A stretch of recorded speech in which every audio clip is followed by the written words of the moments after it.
প্রিয় প্রবাসী ভাই বোনেরা, আসসালামু আলাইকুম। আপনাদেরকে একটু জরুরি সংবাদ শেয়ার করতে চাচ্ছি। আমাদের কালকে একটা মিটিং ছিল পররাষ্ট্র মন্ত্রণালয়ে।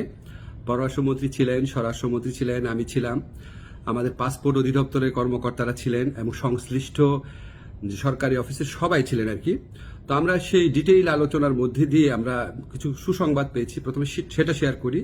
সেটা হচ্ছে আপনাদের পাসপোর্টে খুবই সমস্যা হচ্ছে, এটা আমরা জানি। এমআরপি পাসপোর্টে পাওয়া এই 15 ডিসেম্বর থেকে আপনারা এমআইপি পাসপোর্ট পাওয়া শুরু করবেন এবং পরবর্তী 3 সপ্তাহ থেকে 4 সপ্তাহের মধ্যে প্রত্যেকে যারা আবেদন করেছেন এমআরপি পাসপোর্ট পেয়ে যাবেন। তো প্রথম প্রায়োরিটি দেওয়া হচ্ছে সৌদি আরবে এবং মালয়েশিয়াতে আমাদের যে ভাই বোনরা আছেন ওনাদেরকে, এবং এরপর আপনার যেই সমস্ত কান্ট্রিতে ডিমান্ড বেশি তাদের ক্ষেত্রে একটু প্রায়োরিটি দিয়ে এই সমস্যাটা 3 থেকে 4 সপ্তাহের মধ্যে সমাধান করা হবে। এবং এত পরিমাণ এমআরপি পাসপোর্ট ছাপানো হচ্ছে যে ইনশাআল্লাহ আগামী 2-3 বছরে এই সমস্যা আর কখনো হবে না। এখন আপনাদের একটা অনেক সাফারিংস হয়েছে, অনেক কষ্ট হয়েছে, এটার জন্য অনেক ধরনের হয়রানি হয়েছে, সেটার জন্য আন্তরিকভাবে দুঃখিত। তবে ভাই বিনয়ের সাথে বলি, এই প্রবলেমটা সলভ হয়েছে বিগত ফ্যাসিস্ট সরকারের আমলে।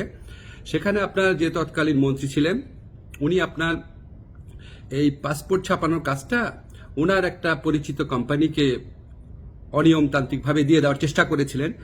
তো সেই প্রক্রিয়ায় রেজিস্ট্রেন্স করতে গিয়ে, এটা আপনার টেন্ডারিং করতে গিয়ে অনেক 1.5 বছর সময় ক্ষেপণ হয়।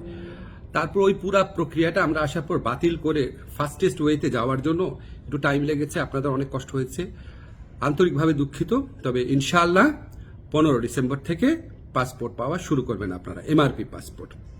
আর ই পাসপোর্টের ক্ষেত্রে আপনাদের সহযোগিতা করার জন্য আমাদের ডিসিশন হয়েছে যে এখান থেকে দরকার হলে টিম যাবে বায়োমেট্রিক ডেটা নেওয়ার জন্য, সেগুলি আপনাদেরকে পরে বিস্তারিত জানানো হবে।